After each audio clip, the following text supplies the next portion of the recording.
intensely alarmed as huge cracks have now appeared in the houses of the town is falling apart. The buildings in the Himalayan town of Joshimath. Cracked and damaged, this home in Joshimath has become unlivable.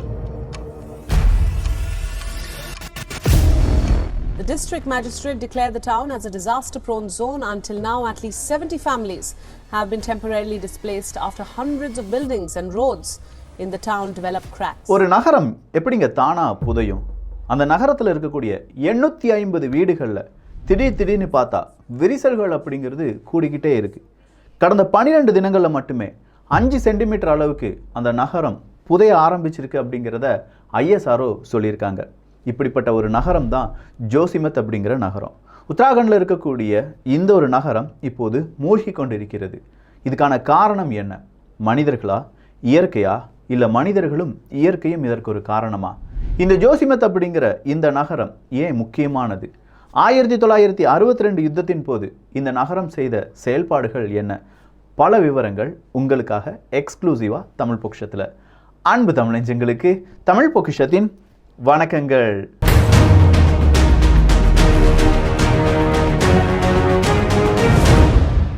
Joshimath 8வது நூற்றாண்டில் ஸ்ரீ சங்கராச்சாரியா அவர்களால் தோற்றுவிக்கப்பட்ட 4 மடங்களில் ஒரு மடம் தான் இந்த ஜோசிமத் அப்படின்னு சொல்லலாம். இந்த இடம் இந்துக்களுடைய புனித பூமியாக கருதப்படுது. இங்கே நிறைய டெம்பிள்ஸ் அப்படிங்கிறது இருக்குது, நிறைய ஹெரிட்டேஜ் பிளேசஸ் அப்படிங்கிறது இருக்குது, யுனெஸ்கோவால் அங்கீகரிக்கப்பட்ட பல இடங்கள் அப்படிங்கிறது இருக்குது. பத்ரிநாத் கோவிலினுடைய முகப்பு வாயில் இதுதான் அப்படின்னு சொல்கிறாங்க. ஹிமாலயாவினுடைய தொடக்கமும் இதுதான் அப்படின்னு சொல்கிறாங்க.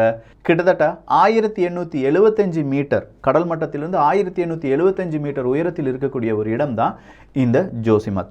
இந்த ஜோசிமத் அப்படிங்கிற இடத்துல திடீர்னு நிறைய வீடுகளில் விரிசல்கள் அப்படிங்கிறது வருது. இனிஷியலாக விரிசல் அப்படிங்கிறது ஒரு முடி அளவுக்கு தான் இருந்திருக்கு. ஆனால் போக இப்போ 3 அடி வர விரிசல்கள் அப்படிங்கிறது வர தொடங்கியிருக்கு. அதுலேயும் குறிப்பாக கடந்த 12 தினங்களில் மட்டுமே 5 சென்டிமீட்டர் அளவுக்கான இந்த இடம் அப்படிங்கிறது பூமிக்குள்ளே போயிருக்குன்னு சொல்கிறாங்க. என்னப்பா காரணம்? இது புராணத்தில் சொல்லப்பட்டிருக்கு. இப்படி இந்த ஜோசிமத் அப்படிங்கிறது மூழ்கி விடும் அப்படிங்கிறத பண்டைய காலங்களே சொல்லியிருக்காங்க. பத்ரிநாத் கோயிலெலாம் இதை பற்றியான குறிப்புகள் இருக்குது அப்படின்னு சொல்லி கொஞ்சம் பேர். இல்லைப்பா, இது 1800களே தெரியும், எல்லாருக்குமே தெரியும். இந்த ஜோசிமத் அப்படிங்கிறது சீக்கிரமாக மூழ்கி விடும் அப்படிங்கிறது 1800களே எழுதப்பட்டிருக்கு அப்படின்னு சொல்கிறாங்க. 1970களில் ஒரு சர்வே அப்படிங்கிறது நடத்தப்பட்டிருக்கிறது. அந்த சர்வேலையும் இது கூறப்பட்டிருக்கிறது அப்படின்னு சொல்லியிருக்காங்க. ஸோ ஒரு விஷயம் ஓவராலாக எல்லாருக்குமே தெரியுது. ஜோசிமத் அப்படிங்கிற அந்த இடம் எப்படினாலும் ஒரு கட்டத்துக்கு மேலே நிலத்துக்கு கீழே போயிடும் அப்படிங்கிறது தான். ஸோ நமக்கு தெரிஞ்ச காலகட்டம் 1962க்கே போகலாமே. இந்தியா சீனாவினுடைய யுத்தம். இந்த இந்தியா சீனாவினுடைய யுத்தத்தின் போது நம்முடைய லாஜிஸ்டிக்ஸ் எல்லாத்துக்குமே இந்த ஜோசிமத் அப்படிங்கிற இடம் ரொம்ப பெரிய அளவில் உதவியாக இருந்தது அப்படின்னு சொல்லப்படுது. அதிலிருந்து இந்த ஜோசிமத் அப்படிங்கிற இந்த இடத்தை எல்லாருமே என்ன செய்வாங்க, ரொம்ப விரும்பி பார்க்க ஆரம்பித்தாங்க. அதுக்கு பிறகு தான் மக்கள்கள் டூரிஸ்டாக இல்லை அங்கே நிறைய கடைகள் வர ஆரம்பிக்குது.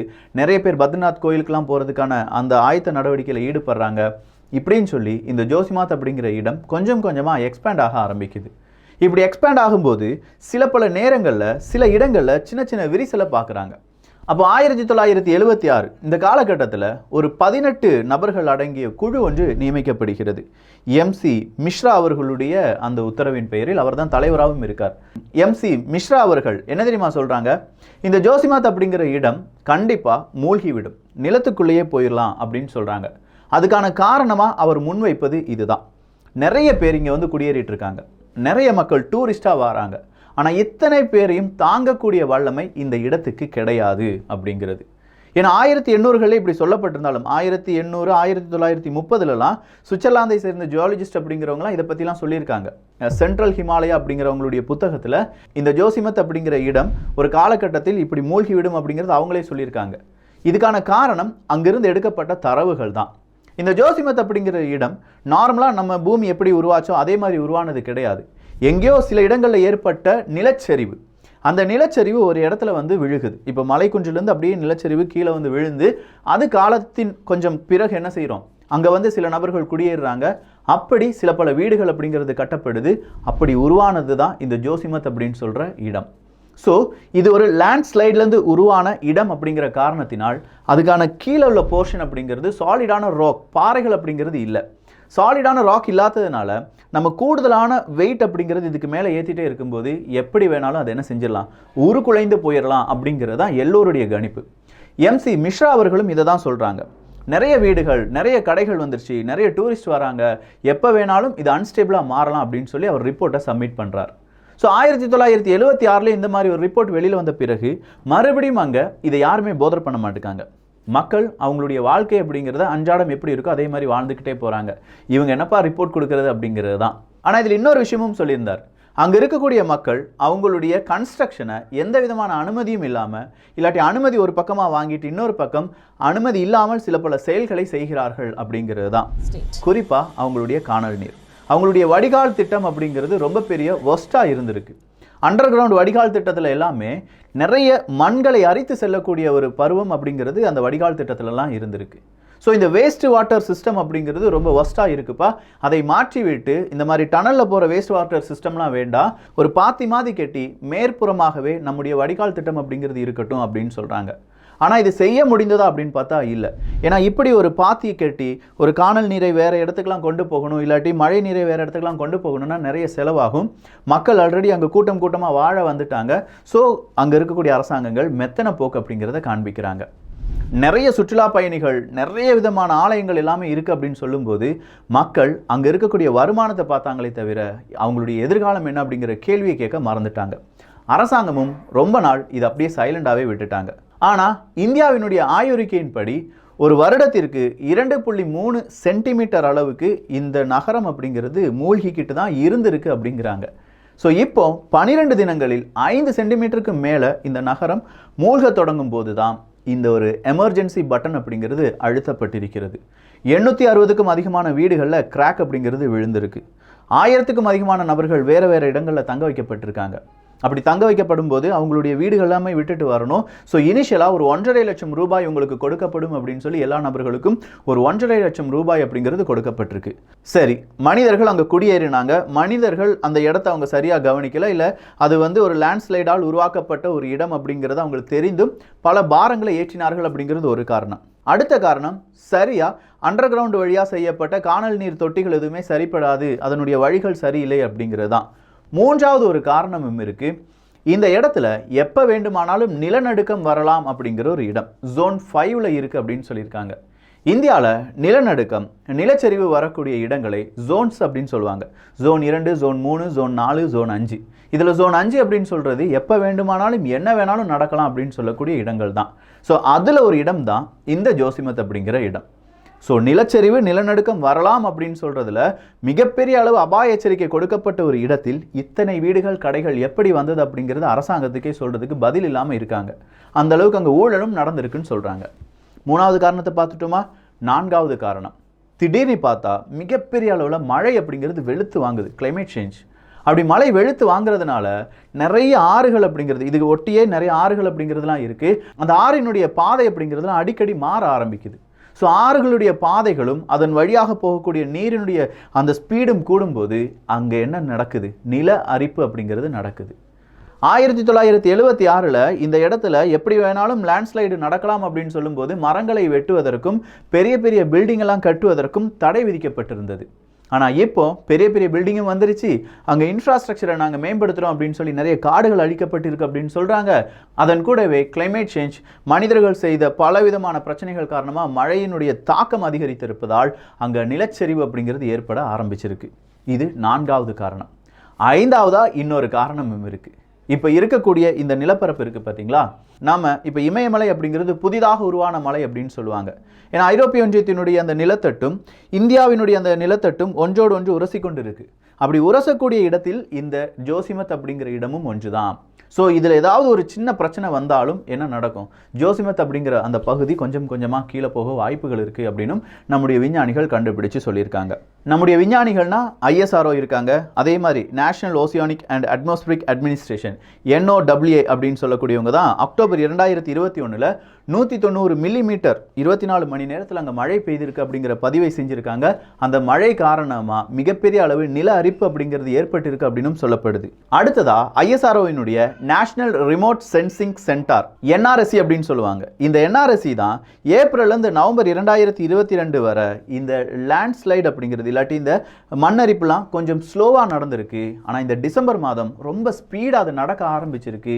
இங்கே ஏதோ ஒரு பிரச்சனையை மனிதர்கள் கூடுதலாக செஞ்சுருக்காங்க அப்படிங்கிறது எல்லோருடைய பார்வையாக மாறுது. இப்போ உன்னிப்பாக நம்ம கவனிக்க வேண்டியது அங்கே நடந்த வேறு ஏதாவது கட்டுமானங்கள் தான். அப்படி பார்க்கும்போது தான் நான் அது கிட்டவே ஒரு ஆறு ஓடுது அப்படின்னு சொன்னோம் பார்த்தீங்களா, அந்த ஆறுலேருந்துலாம் வரக்கூடிய தண்ணீரை வைத்து ஒரு நீர்மின் நிலையம் அப்படிங்கிறது அங்கே தொடங்கப்படுது. அதாவது இந்த இடத்துல இல்லை, இந்த இடத்துக்கு கிட்டவே ஒரு நீர்மின் நிலையம் அப்படிங்கிறது தொடங்கப்படுது. அப்படி இந்த நீர்மின் நிலையத்துக்கு தேவையான நீர்களை கொண்டு வருவதற்காக பல இடங்களில் குழிகள் அப்படிங்கிறதும் சுரங்கங்கள் அப்படிங்கிறதும் ஏற்பாடு செஞ்சுருக்காங்க, தோண்டியிருக்காங்க. இதை செஞ்சது யார் அப்படின்னு சொல்லி பார்க்கும்போது NTPC, national thermal power corporation limited. அவங்க தபாவோன் விஷ்ணுகாட் ஹைட்ரோ பவர் ப்ராஜெக்ட்டுக்காக இங்கே என்ன செஞ்சுருக்காங்க, மிகப்பெரிய அளவில் சுரங்கங்கள் எல்லாமே தோண்டியிருக்காங்க. ஸோ இப்படி சுரங்கங்கள் தோண்டும் போது அது ஜோசிமத் அப்படிங்கிற அந்த நிலப்பகுதிக்கு கீழேயும் கொஞ்சம் சுரங்கங்கள் தோண்டப்பட்டிருக்கு அப்படின்னு சொல்லி அங்கே இருக்கக்கூடிய மக்கள் சொல்கிறாங்க. நீங்கள் இப்படி சுரங்கங்கள் தோண்டி அதன் வழியாக நீங்கள் நீரெல்லாம் கொண்டு போயிட்டீங்க. ஸோ சில இடங்களில் வறட்சி அப்படிங்கிறது வந்துருச்சு. சில இடங்களில் இருக்கக்கூடிய நீர்நிலைகளில் இருக்கக்கூடிய நீர் எல்லாமே நீங்கள் கொண்டு போனதுனால அங்கே வற்றி சில இடங்களில் நீர் அதிகமாக இருப்பதால் அப்படியும் சில பல மாற்றங்கள் அந்த நிலப்பகுதியில் நடந்திருப்பதனால தான் எங்களுடைய வீடெல்லாம் நாங்கள் இழக்கப் போகிறோம், எங்களுடைய வீடு எல்லாமே இப்போ மூழ்க போகுது, எங்களுடைய வீடுகள் எல்லாமே இடிஞ்சு விழப்போகுது அப்படிங்கிற அறிவிப்பை கொடுத்து போராட்டத்தில் ஈடுபடுறாங்க. ஆனால் NTPC இதை மறுக்கிறாங்க. கிடையாது, நாங்கள் சுரங்கங்கள் தோண்டி இருந்தாலும் அந்த சுரங்கங்கள் அப்படிங்கிறது ஜோசிமத் அப்படிங்கிற அந்த நிலப்பகுதிக்கு கீழே தோண்டவே இல்லை. அது இல்லாமல் நாங்கள் வெடி வைத்தோ இல்லாட்டி பெரிய அளவில் அதிர்வுகளை ஏற்படுத்தியோ சுரங்கங்கள் தோண்டலை. நாங்கள் டனல் போரிங் மெஷின் TBM அப்படிங்கிற அந்த மெஷினை வச்சு தான் எல்லா டனலையும் தோண்டியிருக்கோம். இது அங்கே இருக்கக்கூடிய நிலப்பகுதியை பாதித்திருக்காது அப்படின்னு சொல்லி NTPCயும் அவங்களுடைய சார்பாக சில பல வாதங்களை முன்வைத்திருக்கிறார்கள். இப்போ நம்ம பார்த்துட்டு இருக்கிறது எல்லாமே ஜோசிமத் அப்படிங்கிற ஒரு நிலப்பகுதியை பற்றி தான், ஒரு நகரத்தை பற்றி. ஆனால் அதிலிருந்து ஒரு 80 கிலோமீட்டர் தள்ளி இருக்கக்கூடிய இன்னொரு பகுதியிலும் இப்போ லைட்டாக விரிசல் அப்படிங்கிறது வந்துட்டு இருக்கு. எல்லா வீடுகளிலும் எல்லா நிறுவனங்களிலும் இதே மாதிரி விரிசலை பார்க்குறாங்க. ஒரு 50 வருஷத்துக்கு முன்னாடி ஜோசிமத்தில் இருந்த நபர்கள் எப்படி விரிசலை பார்த்தார்களோ அதே மாதிரியான விரிசல் இப்போது அது ஒட்டி இருக்கக்கூடிய நிலப்பகுதியிலும் வர ஆரம்பித்திருக்கிறது. 6 ரீசன் பார்த்துருக்கோம். இந்த 6 ரீசனில் ஏதோ ஒரு ரீசன் காரணம், இல்லை இந்த 6 ரீசனுமே காரணமாக இருக்கலாம். இது எல்லாம் சேர்ந்து தான் 800க்கும் அதிகமான வீடுகள் இப்போது தரைமட்டமாக போகின்றன. ஆனால் இந்த 800 வீடுகளில் நின்றுருமா அப்படின்னு பார்த்தா கிடையாது. 1000க்கும் அதிகமான வீடுகள் இருக்குது, 50,000க்கும் அதிகமான மக்கள்கள் அங்கே வாழ்ந்துட்டு இருக்காங்க. ஸோ இவங்களுடைய எதிர்காலம் என்ன? 1.5 லட்சம் ரூபாய் அப்படிங்கிறது இப்போ பேசிக் ஃபண்டாக தான் கொடுத்துருக்கோம்.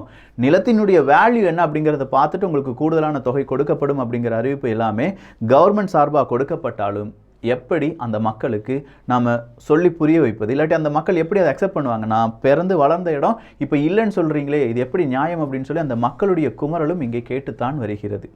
அது இல்லாமல் இந்தியாவுக்கு இது மிகப்பெரிய ஒரு பிரச்சனை தான். ஏன்னா நான் சொன்னேன்ல, 1962 யுத்தத்தின் போதாக இருக்கட்டும், பத்ரிநாத் கோயிலுடைய வாயில் பகுதி அப்படின்னு சொல்லி நம்ம கன்சிடர் செய்யறதாக இருக்கட்டும், இது எல்லாமே ஒரு பெரிய பிரச்சனையில் வந்து நிற்கிறது. ஸோ இதை காப்பாற்றுவதற்கு ஏதாவது வழிகள் இருக்கா அப்படிங்கிற ஒரு கேள்வியை ISRO பார்த்து நிறைய பேர் கேட்குறாங்க. ஆனால் காப்பாற்றுவதற்கான வழி கிடையாது. அப்படின்னா இங்கே இருக்கக்கூடிய பலவிதமான ஸ்ட்ரக்சர்ஸ், பில்டிங் ஸ்ட்ரக்சர்ஸ் எல்லாமே உடைக்கணும். ஆல்ரெடி நிறைய ஹோட்டல்ஸ் எல்லாமே உடைச்சாங்க, ரொம்ப உயரமாக இருக்குது இல்லாட்டி ரொம்ப வெயிட்டாக இருக்குது அப்படின்லாம் சொல்லி சில இடங்களில் இருக்கக்கூடிய ஹோட்டல்ஸ் எல்லாமே உடைத்தார்கள். ஆனால் இப்போ 5 சென்டிமீட்டர் அளவுக்கு உள்ளே போனதுனால இப்போ திடீர்னு மறுபடியும் வெயிட் வைத்து பல இடங்களை உடைப்பது இல்லாட்டி அதுலேருந்து பேர்த்து எடுப்பது அப்படிங்கிறதுலாம் நடக்காத விஷயம் அப்படிங்கிறத அவங்க முடிவு பண்ணியிருக்காங்க.